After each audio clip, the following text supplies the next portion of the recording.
Kita beralih ke informasi lainnya, pemirsa. Sejumlah warga di berbagai daerah juga melaksanakan sholat Idul Adha lebih awal pada Minggu pagi.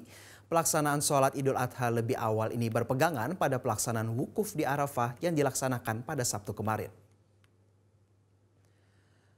Jemaah An-Natsir di Kabupaten Goa, Sulawesi Selatan kembali menggelar sholat Idul Adha lebih awal daripada yang ditetapkan pemerintah dan organisasi kemasyarakatan Islam Indonesia yang lainnya. Pelaksanaan Idul Adha lebih awal yang dilakukan Jemaah An-Natsir ini juga berdasarkan pada penetapan awal bulan Zulhijjah dengan metode melihat tanda alam.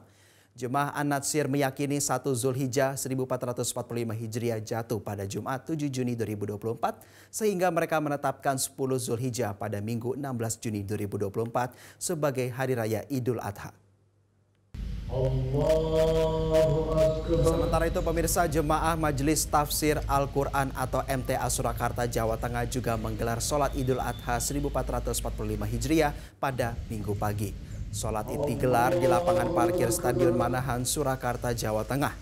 Bertindak selaku imam dan khotib adalah Nur Khalid yang juga pimpinan pusat MTA Pusat. Sholat Id yang digelar mulai pukul 6 pagi ini dilanjutkan khutbah dengan tema Imam dan Ihsan.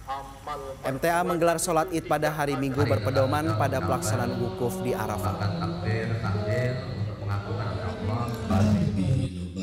Sebagian warga Bandung hari Minggu pagi memadati depan Masjid Al-Jihad Siliwangi di Jalan Suryani, Bandung, Jawa Barat guna menunaikan sholat Idul Adha 1445 Hijriah. Tahun ini DKM Masjid Al-Jihad Siliwangi, Bandung memotong kurban 3 ekor sapi dan 4 ekor kambing. Diharapkan dengan momen Idul Adha ini berbagi antar sesama semakin ditingkatkan. Jelajahi cara baru mendapatkan informasi. Download Metro TV Extend sekarang.